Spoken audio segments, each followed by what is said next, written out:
बिस्मिल्लाहिर्रहमानिर्रहीम। अस्सलाम वालेकुम। PMS पंजाब 2021 के तमाम एस्पायरेंट्स को खुश आमदीद।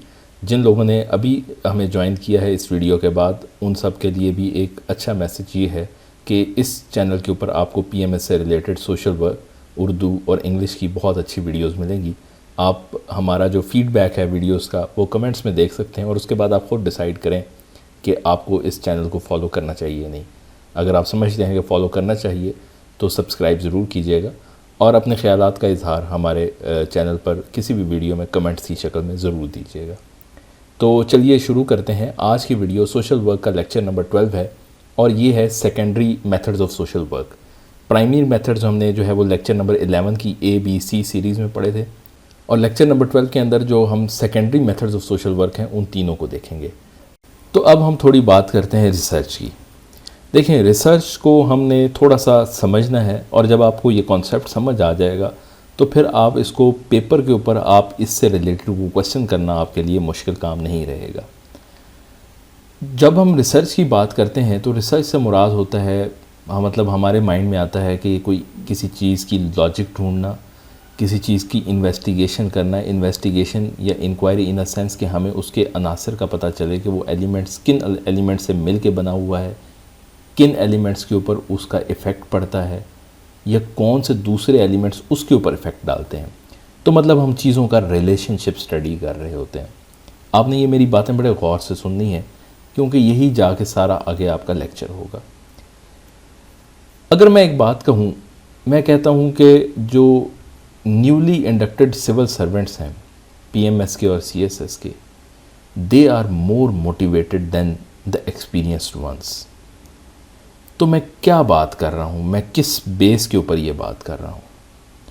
देखें, मैं ये बात कर रहा हूँ कि जो न्यूली इंडक्टेड सिविल सर्वेंट्स हैं वो हैं ज़्यादा मोटिवेटेड। तो मैं एक तरफ बिहेवियर स्टडी कर रहा हूँ न्यूली इंडक्टेड सिविल सर्वेंट्स का इन कंपैरिजन विद एक्सपीरियंस जो सिविल सर्वेंट्स हैं उनके साथ, और उसका इम्पैक्ट मैं देख रहा हूँ उनकी मोटिवेशन के ऊपर। ठीक है, तो एक रिलेशनशिप डेवलप कर रहा हूँ और I am trying to understand the behaviour of these two factors या दीज टू सब्जेक्ट्स। ठीक है, इनका मैं बिहेवियर स्टडी करना चाह रहा हूँ। इस बिहेवियर की बेसिस के ऊपर मुझे एक कंक्लूजन मिलेगा और कंक्लूजन मेरी एक फाइंडिंग हो जाएगी, एक मेरी रिसर्च वर्क बन जाएगी कि जो न्यूली इंडक्टेड एम्प्लॉइज़ होते हैं वो ज़्यादा मोटिवेटेड होते हैं उनसे।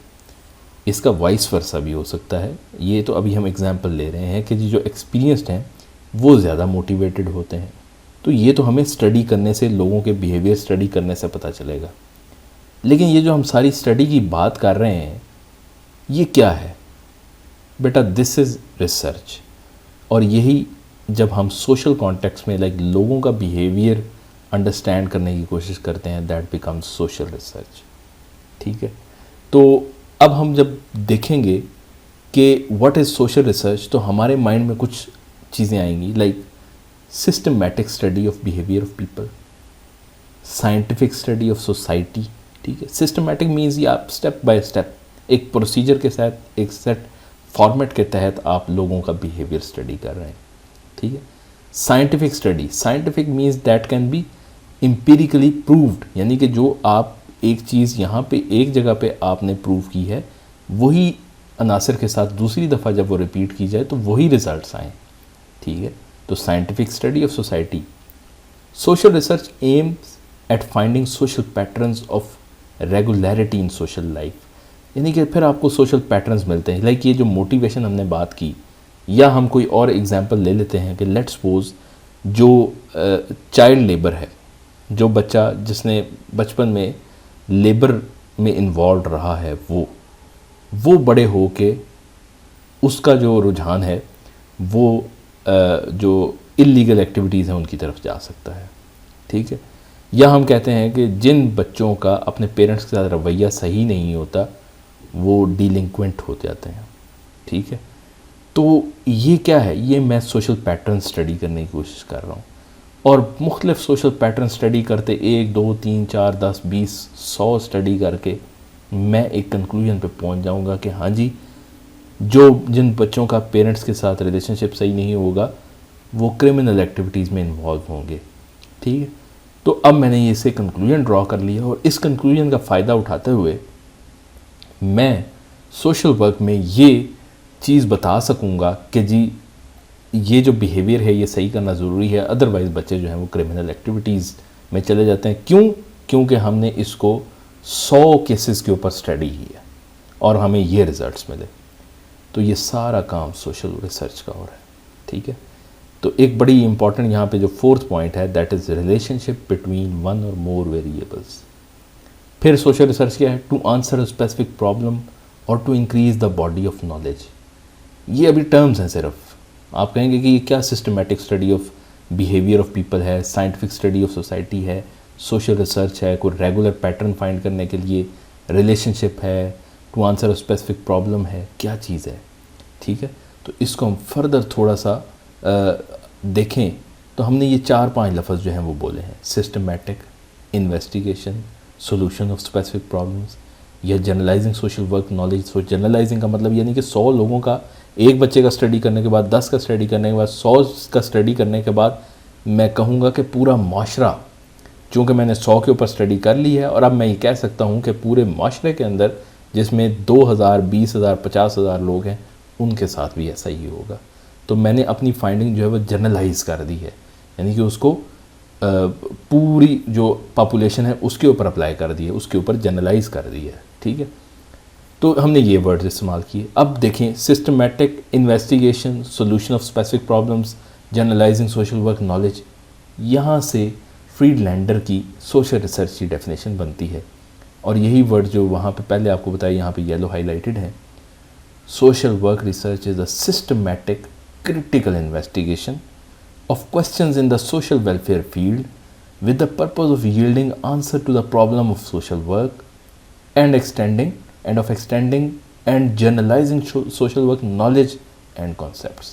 यानी कि वो कहता है कि सोशल वर्क जो रिसर्च है ये सिस्टमेटिक है और क्रिटिकल इन्वेस्टिगेशन यानी कि तनकीदी तौर पे वो तनकीदी नुक्ता नज़र के साथ इन्वेस्टिगेट हो रहा है कौन से क्वेश्चन जो कि सोशल वेलफेयर की फील्ड के अंदर है, इस मकसद के साथ, यानी कि इनका पर्पस साथ बताया गया है कि yielding answer to the problems of social work, यानी कि जो सोशल वर्क के प्रॉब्लम्स हैं उनके आंसर बताने के लिए। यानी कि हम ये देखें, हमने इतने सोशल प्रॉब्लम्स पढ़े हैं, चाइल्ड लेबर, फोर्स्ड लेबर, ठीक है, बॉन्डेड लेबर, तो हम उसके बाद जो है हम देखना तो चाहेंगे कि भाई कौन से बच्चे जो हैं वो जो है वो क्रिमिनल एक्टिविटीज़ में इन्वॉल्व हो जाते हैं, किन बच्चों को चाइल्ड लेबर का फेस करना पड़ता है सामना, बेगरी के एक बच्चे की साइकोलॉजिकल डेवलपमेंट के ऊपर क्या इम्पैक्ट होता है। तो ये सारे सोशल वर्क के प्रॉब्लम्स हैं जिनके हमने रिसर्च से आंसर दिए हैं। तो ये डेफिनेशन सोशल रिसर्च का जब क्वेश्चन आएगा तो वो इसी से रिलेटेड होगा कि define social research, what are the important phases of या what are the important steps of social research. ठीक है, तो वो हम आगे देखेंगे। तो डेफिनेशन आपने ये लिख देनी है और उसकी एलेबोरेशन जो हमने पिछली स्लाइड्स पे दी है और एग्जांपल भी बतानी है। आप सोशल वर्क के अंदर प्रॉब्लम्स हैं उनको डिस्कस करें, ठीक है, उनका रिलेशनशिप एक दूसरे के ऊपर फाइंड आउट करें और उसकी example. For example, if we want to find the relationship of criminal activities of a child, we would like to see what is the pattern of relationship between the parents of the child. ठीक है, तो इस चीज़ को हम थोड़ा सा study करेंगे। तो ये बेसिकली ये स्लाइड और इस लेक्चर का पूरा जो मुद्दा था वो ये था। आगे अब हमने क्विकली स्लाइड्स करनी है और आपका ये टॉपिक कंप्लीट हो जाना है। तो स्टेप्स ऑफ सोशल वर्क में सबसे पहले देखें, identify the problem, conduct literature review. Literature review means you go to the literature, secondary sources आप देखते हैं, बुक्स देखते हैं, प्रीवियस रिसर्चेस देखते हैं, जर्नल्स के अंदर जो आर्टिकल्स होते हैं उनको पढ़ते हैं, फिर उसके अलावा लोगों के इंटरव्यूज़ पढ़ते हैं। जितना मटेरियल जो कि इनडायरेक्ट है, not directly related to the particular subject, जो कि इनडायरेक्ट है, वो आप सारा स्टडी करते हैं और वहाँ से देखते हैं कि इस प्रॉब्लम के जो क्या सोल्यूशन बताए गए हैं। वहाँ से आपको कुछ फैक्टर्स मिलते हैं। For example, you wanted to study delinquency, right? So basically you would like to see what are the factors that lead to the delinquent behavior. So you conducted a literature review and you found out that there are 7 reasons of a child getting a delinquent behavior. So basically यहाँ पे आप ये क्या कर रहे हैं कि वो फैक्टर्स फाइंड आउट कर रहे हैं। अब आपने अपनी सेटिंग के अंदर, जिस सेटिंग के अंदर आप मौजूद हैं, आपने उन फैक्टर्स को टेस्ट करना है। So the third step is going to be develop hypothesis. Variables आपने लिटरेचर रिव्यू में किए डिफाइन, लाइक वो 7 फैक्टर्स, और उनका इम्पैक्ट जो है वो हम चाइल्ड डिलिंक्वेंसी के ऊपर देख रहे हैं। ठीक है, तो बेसिकली यहाँ पे वो हाइपोथेसिस बन गया। ठीक है, हाइपोथेसिस में आपने वेरिएबल्स डिफाइन कर दिए और आप देखेंगे कि भाई whether conflict between the parents has any relationship or has a positive relationship with the delinquency, or you would like to see that illiteracy has a positive relationship with the child delinquency. So this is going to be your hypothesis, and now as a next step you will draft a formula for your research design जिसको हम कहते हैं, that is methodology, यानी कि हम किस method से data collect करेंगे, सैम्पलिंग टेक्निक्स क्या होंगी, क्वेश्चंस क्या होंगे, क्वेश्चनेयर के थ्रू करेंगे या इंटरव्यूज़ के थ्रू करेंगे या सिर्फ ऑब्जर्वेशन करेंगे, हमारी स्टडी हमें किस तरफ लेके जा रही है। ठीक है, that is the fourth part, research design. फिर उसके बाद डाटा कलेक्शन है, एंड डाटा कलेक्शन के बाद उसी की आपने एनालिसिस करना है। एनालिसिस के बाद आपको कुछ फाइंडिंग्स मिलेंगी और उस एनालिसिस में बेसिकली सम जो टूल्स हैं वो अप्लाई होते हैं। For example, if you wanted to see the relationship between the 2 variables, you would apply a regression test. ठीक है, जिसमें आप देखेंगे कि एक वेरिएबल का एक जो फैक्टर है उसका सेकंड फैक्टर के ऊपर कितना इम्पैक्ट है, आया वो सिग्निफिकेंट है या नहीं है। So we won't go into the details of the research, लेकिन आपको ये स्टेप वाइज पता लग जाएगा। उसके बाद बेसिकली लास्ट पार्ट होता है discussion and report writing. Basically आपका सोशल रिसर्च जो है इन 7 स्टेप्स के ऊपर कंप्लीट होता है। अब अगर पर्टिकुलरली आप सोशल वर्क की रिसर्च के बारे में बात करें तो वो भी यही कुछ है, विद अ फ्यू स्टेप्स जो हैं ज़्यादा है। लाइक आप सब्जेक्ट सिलेक्शन या प्रॉब्लम एरिया देखें, लिटरेचर सर्वे करें, formulation of hypothesis, construction of research design, collection of data, testing the hypothesis, like testing the hypothesis वही फाइंडिंग्स।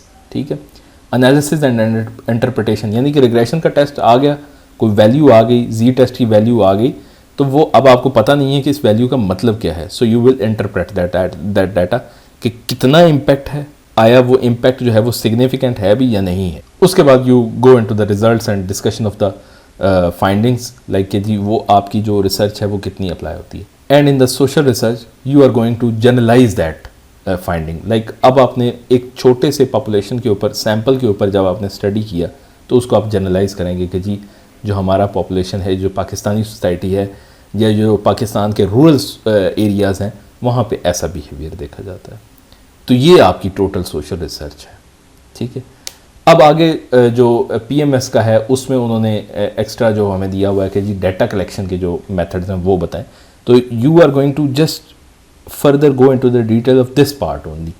आपको broad problem area, literature review में क्या कुछ होता है, हाइपोथेसिस कैसे बनते हैं, रिसर्च डिज़ाइन के एलिमेंट्स क्या होते हैं, ये सारा कुछ नहीं डिस्कस करने जा रहे। If you look at the syllabus, उन्होंने नेक्स्ट पॉइंट जो दिया हुआ है that is collection of data, और वो भी 4 मेथड्स जो बता दिए हम उन्हीं के थ्रू करेंगे। तो वो कौन से हैं? क्वेश्चनेयर आपको पता ही है, आपने अक्सर देखा होगा, आप यूनिवर्सिटी स्टूडेंट्स हैं जो जिन्होंने रिसर्च नहीं पढ़ी हुई, रिसर्च मेथड्स का कोर्स नहीं पढ़ा हुआ, आपके पास कोई स्टूडेंट लेके आए होंगे MPhil के या इवन BS लेवल के, MS लेवल के, कि जी ये हमारी रिसर्च है, आप काइंडली इसको फिल कर दें। ठीक है, या कोई ऑनलाइन लिंक आपको आ जाता है कि जी ये क्वेश्चनेयर है, इसको काइंडली आप फिल कर दें अपने मुताबिक। बेसिकली वो डाटा कलेक्ट कर रहे हैं आपसे और उसके पीछे एक जो है वो एक रिसर्च चल रही है, एक कोई चीज़ फाइंड आउट होनी है, तो वो डाटा बड़ा इंपॉर्टेंट होता है उनके लिए। तो first one is the questionnaire. Second is the interviewing schedule. Schedule is basically almost same as a questionnaire. Questionnaire में 2 पार्ट्स होते हैं और मेनली जो होता है दैट इज़ मेल्ड क्वेश्चनेयर, यानी कि जो आप बाय मेल भेजते हैं। पुराने वक्तों में बाय पोस्टेज, समझ लें वो क्वेश्चनेयर प्रिंट करके आपने लोगों को दे दिया। अब जो है वो लिंक आ जाता है, आप गूगल शीट स्प्रेडशीट के ऊपर फॉर्म्स के अंदर बना लेते हैं, या माइक्रोसॉफ्ट जो ऑनलाइन है 365 उसके अंदर आप बना लेते हैं। तो उस क्वेश्चनेयर को आप थ्रू लिंक शेयर कर देते हैं, थ्रू व्हाट्सएप शेयर होता है, फेसबुक से शेयर हो जाता है। जो शेड्यूल है that is visiting in person, यानी कि आप दूसरे बंदे के पास इन पर्सन जा रहे हैं और वही क्वेश्चनेयर उसको दे रहे हैं और उसको साथ साथ गाइड भी कर रहे हैं। कि जी इस क्वेश्चन का ये मतलब है, अगर उसके माइंड में कोई क्वेश्चंस हैं तो वो भी आप उसको बता रहे हैं। तो basically that is interviewing schedule, that is called schedule. Third one is interviewing guide. Interviewing guide that is, ये जो है वो ट्रेडिशनल इंटरव्यू है। इसमें हम टाइप्स ऑफ इंटरव्यूज़ पढ़ेंगे कि कौन कौन सी टाइप्स होती हैं। और इंटरव्यूइंग गाइड इसको इसलिए कहा गया है कि ये भी एक सोशल वर्कर के लिए एक पेट फॉर्मेट होता है कि भाई अगर तुमने एक रूरल एरिया के अंदर, एक गांव के अंदर जाके सर्वे करना है कि लोगों की जो इनकम है उसका, उनकी tendency to get education for their children कितना है, तो वो एक सेट प्रिस्क्राइब फॉर्मेट के ऊपर वो क्वेश्चन पूछेगा। दैट इज इंटरव्यूइंग गाइड, ठीक है। And the last one is the observation. These are 4 methods of data collection, ठीक है। और हम इन्हीं के ऊपर आगे क्विकली बात करेंगे। अब आपको ऑलमोस्ट मैंने समझा दिया। ये जी एक क्वेश्चनेयर है, इस तरह आपके पास आता है जी, इन ऑर्गेनाइजेशन इनकरेज न्यू आइडियाज़, तो आपने स्ट्रांगली एग्री, डिफरेंट किस्म के क्वेश्चन होते हैं, येस नो। ये लिकट स्केल के ऊपर क्वेश्चनेयर बना हुआ है, ठीक है। इसकी वो वैल्यूज़ लेते हैं, वैल्यूज़ लेके उसको डाटा एनालिसिस सॉफ्टवेयर के अंदर डालते हैं और वहाँ पे उनके पास आंसर्स आ जाते हैं। So the questionnaire is a pre-formulated set of questions to which respondents record their answers, usually within rather closely defined alternatives. Like closely defined alternatives, alternative बंदे के पास ये नहीं कि कुछ भी लिख दे उसका जवाब, closely defined like strongly agree, agree, disagree, strongly disagree या neutral. Explain the questionnaire and how it is floated to respondents. Basically यहाँ पे आपने थोड़ा सा, जब questionnaire के ऊपर अगर क्वेश्चन आ गया है तो आपने उसको एक्सप्लेन करना है कि क्वेश्चनेयर बनाते वक्त basically there are few factors that you keep in mind कि क्लैरिटी ऑफ द क्वेश्चंस होनी चाहिए। यू आइडेंटिफाई योर रिस्पोंडेंट्स के, रिस्पोंडेंट है कौन, एक्चुअली वही बंदा होना चाहिए और रेलेवेंट टू योर रिसर्च है जिसको आपने टारगेट किया हुआ है अपनी रिसर्च के अंदर। You float the questionnaire in an appealing way, like you appeal to the other person that we are going to conduct या I am going to conduct this research and I need your help to find out the results of the research. So basically appeal is another factor, clarity of the questions is another factor. उसके बाद आप देखें कि जो जिस subject से related है आया वो रिस्पोंडेंट जो है वो knowledge of the respondent that is relevant or not relevant, and whether the questionnaire can be evaluated quantitatively, यानी कि वो क्वेश्चंस ऐसे तो नहीं है कि आपने ओपन एंडेड क्वेश्चंस पूछ लिए हैं और उसके बाद आपको उसको एनालिसिस करना ही मुश्किल हो रहा है, हर बंदे ने डिफरेंट दिया हुआ, ठीक है। तो ये मतलब आपने क्वेश्चनेयर की डिटेल के अंदर लिखना है कि what are the key aspects of a questionnaire and how it is floated to the respondents, ठीक है। फिर उसके बाद टाइप्स ऑफ क्वेश्चनेयर्स आ जाती हैं जो कि पर्सनली एडमिनिस्ट्रेट जो है, जो हम बेसिकली इंटरव्यू गाइड की बात कर रहे थे। पर्सनली एडमिनिस्ट्रेट जो क्वेश्चनेयर्स हैं that are more like of interview guide, and second is the mailed questionnaire जो कि आप थ्रू मेल जो है वो दूसरे को फ्लोट करते हैं। So this is how we study the data collection methods in the social work. Second is the schedule जिसकी हमने बात की थी. Researcher present the questionnaire directly given to the respondent. Schedule is list of questions formulated and presented with specific purpose of testing an assumption or hypothesis. वही काम बाकियों में भी हो रहा है. Success depends on the tact of the interviewer, यानी कि वो किस तरीके से वो आंसर जो है वो निकलवाता है. लेकिन इसमें एक एडिशनल चीज़ ये है, रेटिंग शेड्यूल तो वही होगा ये जिस तरह आपके सामने ये पिक्चर के अंदर क्वेश्चनेयर बने हुए। डॉक्यूमेंट शेड्यूल ये है कि आप रिटर्न एविडेंस और केस हिस्ट्रीज भी लेते हैं। Let's suppose you are going to study a particular psychological issue between children of a certain age group, ठीक है जी। आप कहते हैं जी 12 से 15 साल की उम्र के बच्चों के अंदर ये एक तब्दीली वाक़या होती है and you want to study that, और आपकी जो टारगेट है वो जो किसी एक इस प्रॉब्लम की वजह से किसी साइकेट्रिस्ट के पास गए हुए हैं, ठीक है। So you go to those respondents and ask them to give you diagnosis है वो किया हुआ है या उसकी जो प्रेस्क्रिप्शन है वो है, you get the written evidence या फिर आप केस हिस्ट्री को निकालते हैं, ठीक है, और वो आप कलेक्ट करते हैं और उसकी बेसिस पे अपनी फाइंडिंग करते हैं। तो डॉक्यूमेंट शेड्यूल तीसरा second form of the schedule है। Third is institutional survey form, यानी कि ये बेसिकली किसी न किसी पर्टिकुलर इंस्टीट्यूशन के बारे में है। लाइक आप कहते हैं कि जी हम हेल्थ डिपार्टमेंट के अंदर देखेंगे कि क्या बिहेवियर है, तो that is a particular institution, ठीक है। या लेट्स सपोज हम देखना चाहते हैं कि फाउंटेन हाउस के जो एम्प्लॉयज़ हैं उनका बिहेवियर टूवर्ड्स देयर पेशेंट्स किस तरह से होता है, ठीक है। So this is like institutional survey forms हो गया। और ऑब्जर्वेशन शेड्यूल जिसमें आपका जो फोर्थ पार्ट है ऑब्जर्वेशन, ये उससे रिलेटेड है। ऑब्जर्वेशन शेड्यूल बेसिकली आपके पास सेट ऑफ क्वेश्चंस है और आप ऑब्जर्व करके अपने रिस्पॉन्सेज उसके ऊपर लिख रहे हैं। Third is interview guide. Interview आपको पता है कि जो रिस्पोंडेंट से आपने क्वेश्चन पूछने हैं that can be on predefined format या ओपन एंडेड क्वेश्चंस भी हो सकते हैं। इनको हम कहते हैं स्ट्रक्चर्ड इंटरव्यूज़ और अनस्ट्रक्चर्ड इंटरव्यूज़। ठीक है। डॉक्टर मोहम्मद खालिद लिखते हैं कि जी kinds of interviews for social worker basically according to the purpose भी हो सकते हैं और अकॉर्डिंग टू सब्जेक्ट मैटर भी हो सकते हैं। अकॉर्डिंग टू पर्पस वो लिखते हैं डायग्नोस्टिक इंटरव्यूज़, ट्रीटमेंट इंटरव्यूज़ या रिसर्च इंटरव्यूज़, और अकॉर्डिंग टू सब्जेक्ट मैटर होते हैं क्वालिटेटिव इंटरव्यू, क्वांटिटेटिव या मिक्स, जो क्वालिटेटिव क्वांटिटेटिव का मिक्स होता है। और interview guide basically is a handbook of instructions for interviews, यानी कि आपने इंटरव्यू किस तरह कंडक्ट करना है, जो कि हमने शुरू में बात की थी, ये वो है।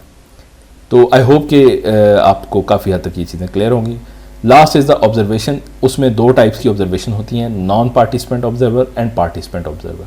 नॉन पार्टिसिपेंट ऑब्जर्वर यानी कि आपने 10 बच्चों को ऑब्जर्व करना है। ठीक है। आप बाहर बैठ के उस रूम से दूसरे तरफ बैठ के आप बच्चों को ऑब्जर्व करते हैं कि हाउ डू दे प्ले, किस तरह से वो एक दूसरे के साथ इंटरेक्ट करते हैं, किस तरह से एक दूसरे के साथ वो जो है वो फाइट करते हैं या आर्ग्यू करते हैं। ठीक है। तो आप नॉन पार्टिसिपेंट हैं, आप उसके अंदर शामिल नहीं हैं। Second is the participant observer, यानी कि आप 7-8 लोगों के एडल्ट्स की स्टडी कर रहे हैं और उसमें आप खुद भी शामिल हो जाते हैं और ख़ुद शामिल होकर फिर बिहेवियर स्टडी करते हैं, दैट इज़ पार्टिसिपेंट। और फिर उसी के अंदर इन दोनों के अंदर आ जाता है स्ट्रक्चर्ड ऑब्जर्वेशन स्टडीज़ या अनस्ट्रक्चर्ड ऑब्जर्वेशन स्टडीज़। जिस तरह हमने स्ट्रक्चर्ड इंटरव्यूज़ कहा कि वो एक प्री डिफाइंड फॉर्मेट के ऊपर आपने चीज़ें करनी, इसी तरह स्ट्रक्चर्ड ऑब्जर्वेशन यही है कि उसने लिखा होगा कि मैंने सबसे पहले ये देखना है कि वो कितनी देर बातें करता है, फिर कितनी देर वो खेलता है, कितनी देर बैठता है, कितनी देर कौन सी एक्टिविटी करता है। ठीक है। अनस्ट्रक्चर्ड ये होगा कि वो बस ओपन एंडेड लिखा जा रहा है कि अच्छा अब उसने ये किया, अब फलां बच्चे के साथ बात की, अब वो उठ के इधर खेला। ठीक है। तो ये अनस्ट्रक्चर्ड ऑब्जर्वेशन होगी। अब हम आ जाते हैं सेकंड स्टेप की तरफ, that is social action, policy and administration. So basically social action हमने सेपरेटली एज अ थर्ड जो मेथड है वो भी पढ़ना है। ये सोशल एक्शन एडमिनिस्ट्रेशन है, यानी कि सोशल एजेंसी जो है, एक सोशल वेलफेयर एडमिनिस्ट्रेशन जो है वो किस तरह से रन होती है।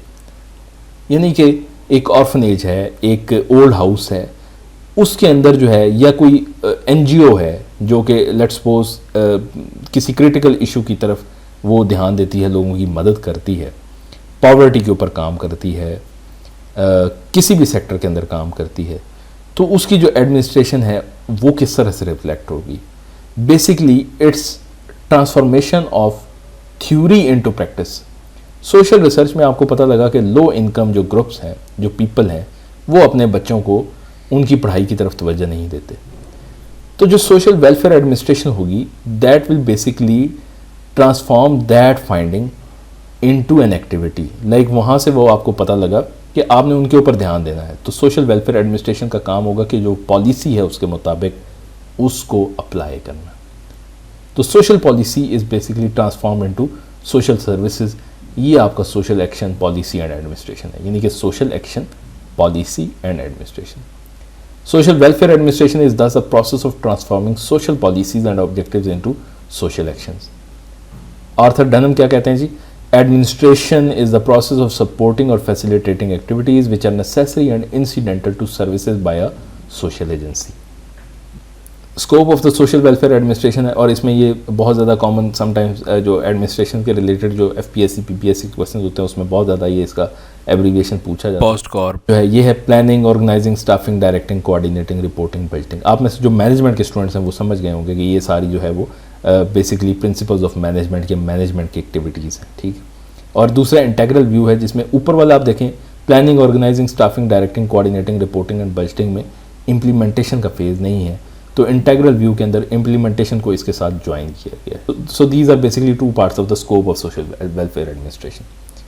अब एक थर्ड पार्ट उन्होंने कहा हुआ कि ये इंपॉर्टेंस भी बताएं। तो सोशल वेलफेयर एडमिनिस्ट्रेशन से बेसिकली होता क्या है कि बुनियादी तौर पे आप सोशल सर्विसेज ही लोगों को प्रोवाइड करते हैं, provision of social welfare services. ठीक है। डायग्नोसिस ऑफ सोशल प्रॉब्लम्स का आपको पता लगता है कि लोगों के अंदर क्या प्रॉब्लम्स चल रहे हैं और उसका बिहेवियर किस वजह से ऐसा है। ठीक है। चाइल्ड डिलिंक्वेंसी है तो वो क्यों है, और फिर उसके बाद इसका एक और मकसद होता है सोशल सिक्योरिटी। जिन लोगों का इसकी वजह से नुकसान हुआ होता है उनको आप प्रोटेक्शन प्रोवाइड करते हैं। ठीक है। और वेलफेयर एडमिनिस्ट्रेशन लाइक लोगों की जनरल जो वेलफेयर है उसके ऊपर जब काम करते हैं तो आप अपनी जो ऑर्गेनाइजेशन काम कर रही है, जो एनजीओ कर रही है, उसकी एडमिनिस्ट्रेशन होती है कि जी जो इम्प्लीमेंटेशन फेज़ है वो मैनेजर ऑपरेशंस देखेंगे, जो हायरिंग ऑफ द वॉलंटियर्स है वो HR डिपार्टमेंट देखेगा, फाइनेंस डिपार्टमेंट उसकी फंडिंग बजटिंग देखेगा, मार्केटिंग डिपार्टमेंट उसका जो है वो जो फंक्शंस हैं जो उनको डोनर्स तक उसकी रिपोर्टिंग करेगा, ठीक है, और इन सारों को कंट्रोल करेगा एक चीफ एग्जीक्यूटिव ऑफिसर। तो ये बेसिकली उसकी एडमिनिस्ट्रेशन है। So this is social action policy and administration, और उसके इंपॉर्टेंस आपने बता दी। Next and last is social action. It is basically interaction of individual directed towards the social reform. यानी कि जब आप सोशल एक्शन बुनियादी तौर पे यहाँ पे इंडिविजुअली ये है कि जब आप लोगों में सर्टेन बिहेवियर चेंज लाते हैं through practice of social workers, यानी कि social action is organised and legally permitted activity design to mobilise public opinion, legislation and public administration in favor of objectives believed to be socially desirable. For example, जो black rights movement है वो एक black से start होती है, उसके ऊपर जुल्म होता है और वहाँ से वो चलते चलते चलते लोगों को अवेयरनेस क्रिएट होती है। That is social action. बहुत अच्छी एग्जांपल है उसकी। फॉर एग्जांपल अरब स्प्रिंग जो है वो यहाँ पे जो अरब कंट्रीज़ के जो लोग हैं उन्होंने अपनी राइट्स के लिए मूवमेंट चलाई। That is social action. यानी कि अपनी सोशल वेलफेयर के लिए जो काम किया जाए वो सोशल एक्शन है। Social action is the practice of taking action usually as part of an organised group or community to create a positive change. It is practice by those who are at a weaker position in society. ये किन को ज़रूरत पड़ती है? जो लाजमी बात है, जो स्ट्रॉन्ग बंदा होगा उसको तो ज़रूरत नहीं होगी, जो स्ट्रॉन्ग ग्रुप होगा एलीट को तो ज़रूरत नहीं है। That is for the weaker person. तो इसलिए ये अच्छा, इसकी भी इंपॉर्टेंस हमने देखनी है। इसके अलावा उन्होंने इसके ऊपर कोई आपसे डिटेल नहीं मांगी, ना प्रिंसिपल्स मांगे, ना इसके फेजेस मांगे, ना इसकी इम्प्लीमेंटेशन मांगी है। उन्होंने कहा कि जी इसकी आप इंपॉर्टेंस बताएंगे। तो it can empower and energise population that have traditionally been powerless, ठीक है। It can unify communities. It can demonstrate to the larger community that the organised group is force to be reckoned with. It can motivate people to take other kinds of positive action. It can lead to long term positive social change, ठीक है। तो ये this is the importance of social action. Okay ji, so before leaving we want to ask you, do you want a mock test or guess paper for PMS social work? If yes, answer in the comments. If no, even then share your opinion in the comments and we will be really thankful to you. Once again, thank you so much for joining this channel and appreciating its efforts. It's really motivating for us. Have a great day. Best wishes for your examination. Allah Hafiz.